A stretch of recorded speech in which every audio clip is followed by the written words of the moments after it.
Blouse course की class 2 है और आज हम सीखेंगे शोल्डर के बारे में।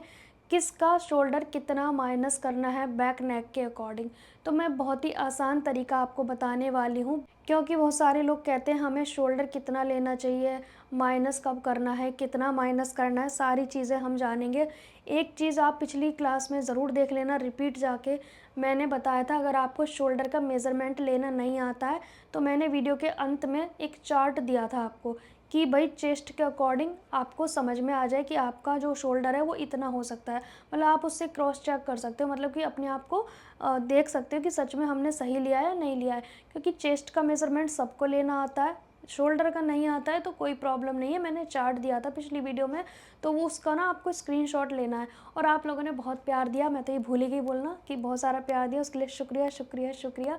बाकी आप लोगों ने मुझे ये भी कमेंट किए कि आप ना मैम हमें लिख के दिखाओ कि कैसे लिखते हैं। तो देखिए मैं तो बिना उसके लिखती हूँ, मतलब मैं कुछ इंग्लिश के ना वर्ड इंग्लिश के लिखती हूँ ना हिंदी के, मैं तो डायरेक्ट संख्या लिखती हूँ। सो आपको समझ में नहीं आएगा तो आप अपने हिसाब से लिखो, आप अपनी लैंग्वेज में लिखो ताकि आपको हमेशा समझ में आए।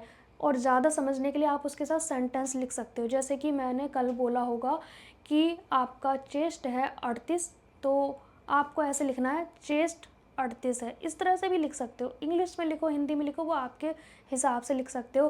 फिर एक ने कमेंट किया कि मैम आप थ्योरी भी कराया करो। तो थ्योरी मैं नहीं समझाती क्योंकि मैं प्रैक्टिकल लेडीज़ हूँ, क्योंकि मैंने खुद ने कहीं कोई कोर्स नहीं किया है जो कि मैं थ्योरी समझा पाऊँ आपको। थ्योरी में जाऊँगी तो मैं उसी में रह जाऊँगी, और जो चीज़ मैं थ्योरी में कभी मैं नहीं रही हूँ तो मैं उसको आपको भी नहीं समझा पाऊँगी। तो बेटर है कि जो मैं प्रैक्टिकल कर रही हूँ ना उस पे ध्यान दो। और रही बात जो मैं आपको कुछ चीज़ें बताती हूँ ना लिख के, वो मैं अपना दिमाग खर्च करती हूँ उसमें कि कैसे आपको समझाया जाए, एक मेथड तैयार किया जाए। तो काफ़ी सारी चीज़ों के मैं मेथड रेडी करती हूँ, तब जाके आप तक मैं देती हूँ अपने एक्सपीरियंस के अकॉर्डिंग, ठीक है। जैसे कि पैंट का मेथड मैंने खुद रेडी किया है, अपने मेथड से मैं आपको सिखाती आई हूँ और आप सबका इतना अच्छा पैंट बनता है कि लाखों लोगों ने मुझे कमेंट किए। और एक चीज़, अब मैं फ़ेसबुक पे भी अपना काम स्टार्ट कर चुकी हूँ, तो वहाँ पे भी वीडियोज़ रहेंगी, वहाँ पे भी आप हमें फ़ॉलो कर सकते हैं। तो चलिए स्टार्ट करते हैं फालतू बातें ना करते हुए। तो देखो 3 तरह के शोल्डर सबसे ज़्यादा होते हैं, 14, 15, 16, ठीक है। इसके अलावा शोल्डर होंगे उसके भी मैं चार्ट बना दूँगी। फ़िलहाल जो स्टैंडर्ड साइज़ होता है 14, 15, 16 इसी तरह का होता है, ठीक है। तो फ़िलहाल मैं आपको शोल्डर के बारे में बताती हूँ। अगर आपको इसमें समझ आ रहा है तो इसी पे कर देते हैं, देख लेते हैं इस पे अगर लिख के समझ आता है तो, ठीक है। यहाँ पे हम नेक लिखेंगे, ये हमारी नेक लाइन हो जाएगी। फिर यहाँ पे हमारा शोल्डर हो जाएगा, यहाँ पे हमारा नेक का विड्थ हो जाएगा, ठीक है। ये हमारा शोल्डर हो जाएगा। सबसे पहले हम शोल्डर लेंगे 14 का, हम 14 के बारे में जानेंगे कि किसका कितना माइनस करना चाहिए। अब यहाँ पे हम जो लिखेंगे ना वो इसका हाफ लिखेंगे, मतलब कि 7। इसके अकॉर्डिंग मैं बताने वाली हूँ। यहाँ मैं नेक लेंथ लिख दूँगी। तो जैसे कि अगर आपका नेक लेंथ 4 से 5 इंच का है, ये डॉट मैंने ज़्यादा लगा दिया थोड़ा सा। गाइज़ मेरी राइटिंग बहुत बुरी है तो प्लीज़ मुझे माफ़ करना। यहाँ से 4 से 5 इंच का अगर नेक लंबाई है आपकी, नेक लेंथ है, ठीक है, नेक लेंथ की बात कर रही हूँ, और आपका शोल्डर 7 है, तो आपको क्या करना है, हाफ इंच माइनस कर देना है, 6.5 लेना है। इसमें हमने हाफ इंच माइनस किया है, कितना, हाफ इंच माइनस किया है। सेम हमने क्या करना है, अब नेक की विड्थ देखनी है। तो नेक की विड्थ हमारी शुरू में रहेगी 2.5, ठीक है। इस तरह से आप लिख सकते हो। फिर उसके बाद हमारी नेक लेंथ रहेगी 6 से 7 इंच की, ठीक है। तो हमारा यहाँ पे 6 बच जाएगा। नेक विड्थ भी हम थोड़ी सी कम कर देंगे, 2.25, ठीक है। अब हमें 8 से 9 इंच की नेक में देखना है, तो फिर से हम हाफ इंच माइनस कर देंगे, तो यहाँ पे आ जाएगा हमारा 5.5। यहाँ पे भी हमने हाफ इंच माइनस किया है। इतना आपको समझ आया। फिर उसके बाद यहाँ पे नेक की जो विड्थ आ जाएगी वो 2 इंच आएगी। हम देखो 2.5 इसमें माइनस कर रहे हैं, लेकिन इसमें हाफ इंच माइनस कर रहे हैं, तो आपको ये चीज़ समझ में आ रही होगी। फिर उसके बाद नेक लेंथ है हमारी 10 से 11 इंच की, तो फिर से हम हाफ इंच कम कर देंगे तो 5 इंच का शोल्डर आ जाएगा। मैं साइड में लिख दे रही हूँ कि मैंने हाफ इंच माइनस किया है। नेक की विड्थ आ जाएगी अब यहाँ पे 1.75, इसे हम 1.25 भी बोल सकते हैं, ठीक है, पौने, 2, इस तरह से भी बोल सकते हैं। मैं ब्रैकेट में लिख रही हूँ हिंदी अच्छे से, मतलब वैसे लिखना चाह रही हूँ मैं ताकि इजी लैंग्वेज हो जाए। अब यहाँ क्योंकि मेरी वीडियो ना गांव से भी लोग देखते हैं जो बिल्कुल ही विलेज में रहते हैं। 12 से 13 इंच का नेक है तो आपकी यहाँ पे शोल्डर रह जाएगी 4.5 और यहाँ पर आपका हाफ इंच फिर से माइनस हो गया, तो यहाँ पे जो नेक की विड्थ रह जाएगी वो 1.5 रह जाएगी। ठीक है, अब लास्ट हो जाता है 14 से 15। इतना कोई बनवाता नहीं है पर ये बैकलेस में माना जाता है, तो यहाँ पे शोल्डर 4 रह गया। ठीक है, उसके बाद यहाँ पे भी हमने हाफ इंच माइनस किया है, तो यहाँ पे हमारी नेक विड्थ रह गई 1.25। आया समझ आपको? ये हमारी नेक लेंथ है, ये हमारी शोल्डर है, ये हमारी नेक विड्थ है। आया समझ आपको? सब कुछ सेम करना है, बस हमारा अब ये 15 वाले में फिर से चेंज हो जाएगा। ठीक है, यहाँ पे आपने देखा हमने 7 में से हाफ माइनस किया, हमारा फुल शोल्डर कितना था 7 है ना, 7 का हमने माइनस किया हाफ, फिर उसके बाद हाफ हाफ माइनस करते गए। हमारा यहाँ पे कितना है, ये आप मान सकते हो कि 0 से हमारा स्टार्ट है तो 7 इंच का हमारा शोल्डर रहेगा, लेकिन 6 से 5 में हाफ इंच इस तरह से माइनस करते हुए हम जाते हैं। तो एक बार आप इसका स्क्रीनशॉट ले लो। इधर नेक रहेगा, इधर शोल्डर, इधर नेक की विड्थ रहेगी। इसका भी ले लो, फिर मैं इसका भी आपको दे देती हूँ, इसमें अगर समझ आए तो इसका स्क्रीनशॉट ले सकते हो आप। इसका भी स्क्रीनशॉट ले लो। ये भी हमारा सेम चीज़ है, बस मैंने इस पे लिखा हुआ है, इस पे छोटा दिख रहा था तो मैंने बड़ा बड़ा लिख दिया। ये हमारा काम आएगा, इसलिए इस चार्ट को आप रख लेना, लिख लेना अच्छे सी राइटिंग में। मेरी तो राइटिंग थोड़ी गंदी है, तो आप पता है क्या करना, इसको ना एक पेपर पे या किसी भी डायरी में अपने नोट डाउन कर लेना कि इतने शोल्डर में ये वाला चार्ट चलेगा। ठीक है, ताकि मुझे आगे चल के समझाने में ईजी हो जाए। अब बात करते हैं 15 इंच का शोल्डर। ठीक है, थोड़ा चेंज हो जाएगा हमारा, ये लाइन हमारी सेम ही रहने वाली है, ये नेक की लेंथ वाली सेम रहेगी। ठीक है, यहाँ से थोड़ा चेंज हो जाएंगी चीज़ें, मैंने ना लिख लिया है आपको समझाने के लिए। ये हमारा शोल्डर जो है वो हो जाएगा हमारा 15 इंच का। ये हमारा शोल्डर हो जाएगा, तो हमारा शोल्डर कितना है 15। ठीक है, लेकिन हम 7.5 के हिसाब से लिख रहे हैं क्योंकि हमारा ये फोल्ड के हिसाब से हमने बनाया हुआ है ये। ठीक है, अब क्या करेंगे, यहाँ से स्ट्रेट कर देंगे। अब वही चीज़ रहेगी, नेक लेंथ तो सेम ही रहेगी, इसके आगे हमारा आ जाएगा हाफ इंच माइनस होके शोल्डर 7 इंच का, तो हमने कितना माइनस किया, हाफ इंच।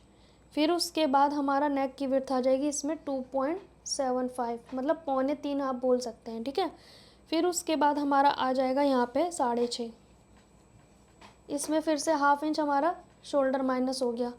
नेक की विड्थ यहाँ पे आ जाएगी हमारी 2.5। शायद गाइस दिख नहीं रहा क्या, ये ख़त्म हो गया लगता है।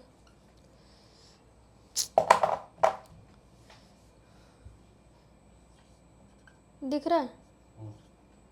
तो ये 2.5 इंच की हमारी नेक विड्थ हो जाएगी। उसके बाद यहाँ पर हमारा शोल्डर रह जाएगा चेंज, फिर से हम हाफ इंच माइनस कर चुके हैं, तो यहाँ पे हमारी नेक विड्थ रह जाएगी 2.25।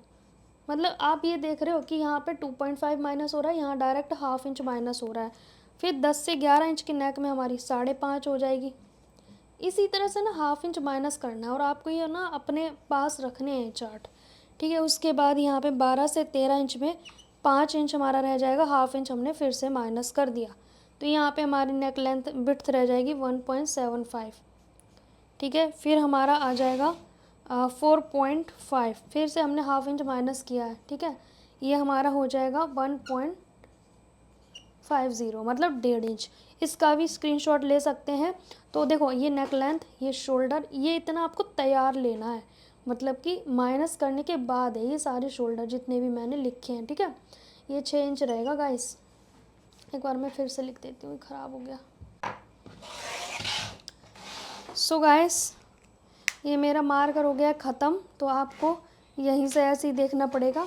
यहाँ पे आप देखो नेक लेंथ, शोल्डर और नेक विड्थ। ठीक है, मतलब कि गले की ये शोल्डर हो गया, ये गले की चौड़ाई हो गई। ठीक है, ये गले की लंबाई है, तो ऐसे आप समझ लो लंबाई, शोल्डर और गले की चौड़ाई हमें तैयार इतना रखना है। ठीक है, ये माइनस करने के बाद का चार्ट बता रही हूँ मैं आपको।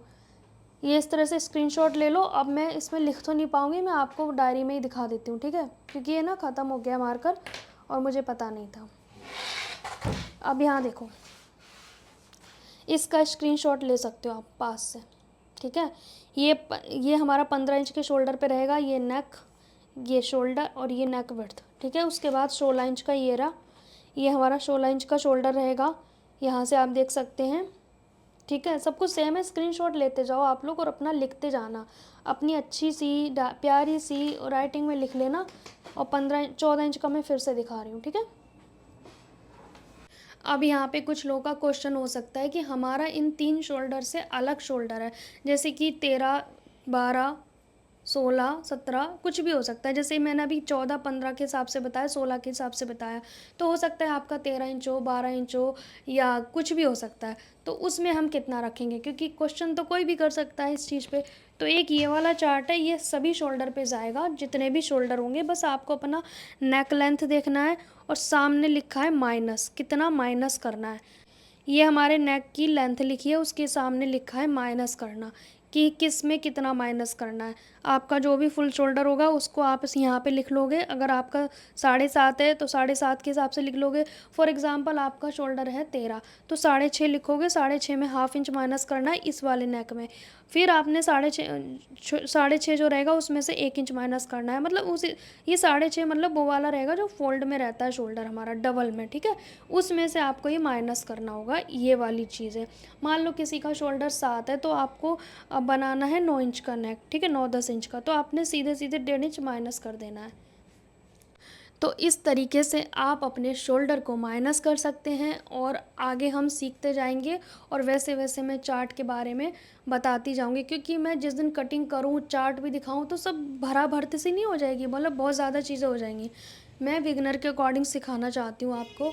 मैं ये चार्ट के बारे में इसलिए बता रही हूँ क्योंकि मैं ब्लाउज़ की जब कटिंग करूँगी, पहले मैं पेपर पे कटिंग करना सिखाऊंगी बिगनर के अकॉर्डिंग, क्योंकि मैंने सबके लिए बोला है कि बिगनर के अकॉर्डिंग मैं स्टार्ट कर रही हूँ। तो मैं ये सोच के चल रही हूँ कि मेरे सामने जो बंदा सीख रहा है उसे कुछ नहीं आता है ब्लाउज़ के नाम पे, तो उसके हिसाब से मैं सिखाना चाह रही हूँ। अगर आज मैंने पहले सोचा था कि मैं कटिंग सिखाऊँ आज, फिर मुझे लगा कि मैंने शोल्डर तो बताया नहीं है, अब मैं कटिंग सिखाऊंगी तो फिर मुझे ढेर सारे कमेंट आ जाएंगे, क्यों लिया शोल्डर, कितना लिया, किस लिए लिया, कैसे माइनस किया, मतलब इतने सारे क्वेश्चन आपकी तरफ से मैंने खुद से ही पूछ लिए। फिर मैं सोच लिया मैंने कि पहले शोल्डर के बारे में, उसके बाद हम ब्लाउज़ की कटिंग करेंगे। धीरे धीरे चलेंगे, ज़्यादा उड़ना नहीं है आपको, अगर अच्छे से सीखना है तो। और हाँ, अगर मैं आपको अच्छे से सिखा रही हूँ तो आपका फ़र्ज़ बनता है कि मेरी वीडियो को पूरा वॉच करें और बहुत सारे प्यारे कमेंट करें, क्योंकि मैं आप सबके लिए अपना पूरा समय देने को तैयार हूँ। पर आप सीखना ज़रूर, मेरा विश्वास है कि आप लोग सीखोगे और अच्छे से मेरी वीडियो को प्यार दोगे। सो गाइज़, अगर फिर भी आपके मन में कोई डाउट है, कोई क्वेश्चन है, तो आप मुझे कमेंट कर देना। लेकिन कल की जो हमने क्लास डाली थी उसमें ये क्वेश्चन आ रहे थे, डीप नेक में कितना लेना है, लूजिंग कितनी लेनी है। तो आपको नहीं लग रहा कि आप मुझसे ज़्यादा आगे चल रहे हो? जो चीज़ मैंने बताई नहीं है उस चीज़ के क्वेश्चन करना बनता था क्या उस वीडियो में? नहीं बनता था। बल्कि या तो मैंने वो चीज़ बता दी हो आपको और फिर भी नहीं समझ आई, तब तो ठीक है। लेकिन मैं उस सीढ़ी तक पहुंची नहीं, उससे पहले ही आपने क्वेश्चन कर दिए, उससे पहले ही डाउट बना लिए। ऐसे नहीं होता है, मुझे पहले खुद तो पहुंचने दो, मुझसे पहले ही आप पहुंच रहे हो आगे की चीज़ों को जो मैंने सिखाई भी नहीं है। तो क्वेश्चन करो जो मैं, मतलब मेरी क्लास हो चुकी है, या ये आप ये कह सकते हो कि हम, हाँ, आगे की क्लास में ये भी इंक्लूड करना, तो अच्छी बात है। लेकिन आपने इतनी सारी चीज़ें पूछ ली जो कि मैंने कटिंग अभी सिखाई भी नहीं है, बस अभी तो मैंने नाप लेना सिखाया था। चलिए कोई बात नहीं, आपने जो भी पूछा अच्छा पूछा, बहुत सारा प्यार दिया, मैं बहुत हैप्पी हूँ। बस आप भी अपना काम करना, जैसे मैं थोड़ा सा करूँगी वैसे ही आप भी थोड़ा थोड़ा करना, भागने की ज़रूरत नहीं है। मज़े मज़े में काम करते हैं और सीखते हैं कुछ अच्छा नया, ताकि ये बोरिंग ना लगे। बहुत सारे लोगों को ये सिलाई बोरिंग लगती है, लेकिन उन्हें पता नहीं उनके घर में कोने में जो मशीन है वो लाखों छाप के दे सकती है। बिल्कुल, ये आप देख रहे हो ये गोल्ड, ये ना तो मायके वालों का है, ना ससुराल वालों का है, ना पति का है, ना किसी का है। ये सिर्फ मेरी अपनी कमाई का है। कैसे? बस एक मशीन से। इस पे हमने अपना टाइम लगाया, जब लोग गप्पे मार रहे होते हैं, जब दिन में लोग सो रहे होते हैं, अपना मी टाइम को एंजॉय कर रहे होते हैं, सो रहे होते हैं, उस टाइम में हम मेहनत करते हैं और रात दिन एक करके अपने लिए पैसे जोड़ते हैं और ये चीज़ें हम ले सकते हैं गर्व से। ये सारी स्टोरी मेरी ब्लॉग के चैनल पे आपको जल्दी मिलने वाली है कि मैं इतनी मेहनत क्यों करती हूँ। तो इसी तरह से आपको भी मेहनत करनी चाहिए, अब मन चाहे चीज़ों को ख़रीदना चाहिए। वो कैसे? उसके लिए हमारे लिए रास्ते बने हुए हैं। आपको जो अच्छा लगता है वो सीखें, उससे जल्दी अर्न करना शुरू करें। बहुत सारे लोगों की सक्सेस स्टोरी मैं अपने सेकंड यूट्यूब चैनल पे लगाती हूँ।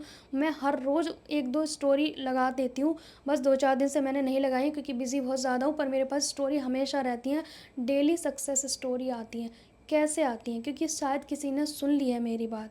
धीरे से मेरी आवाज़ कानों तक पहुँच गई है और उसने सीरियसली ले लिया है, बस इसीलिए। सो गाइज़, मैं भी चाहती हूँ कि आप भी बहुत सारा काम करें, और ब्लाउज़ की क्लास शुरू करने का मकसद ये है कि कुछ लोगों ने मुझे कमेंट किए थे, वो सब शायद कमेंट आए थे, वो सब लेडीज़ गाँव में रहती हैं। उन्होंने कहा कि हमारे यहाँ ब्लाउज़ चलते हैं और ब्लाउज़ ही सिले जाते हैं ज़्यादातर, पर हमें ब्लाउज़ ठीक से नहीं आते, इसलिए हम लेते नहीं हैं। तो मैं उनकी वजह से मैं ब्लाउज़ की क्लास स्टार्ट कर रही हूँ, ताकि वो ब्लाउज़ सीख जाएँ और ब्लाउज़ सिलना स्टार्ट करें और अर्निंग करना स्टार्ट करें। चाहे थोड़ी करें, पर करें। इसीलिए मैंने ब्लाउज़ की क्लास स्टार्ट की कि हर गाँव तक, हर विलेज तक, बिल्कुल जहाँ पे वीडियो बिल्कुल जा नहीं सकती, वहाँ भी मेरी वीडियोज़ आएँ और वो सीखें। सो गाइस, अब मेरे को एक डॉग ने शांत कर दिया है। मिलेंगे नेक्स्ट टाइम, तब तक के लिए बाय बाय।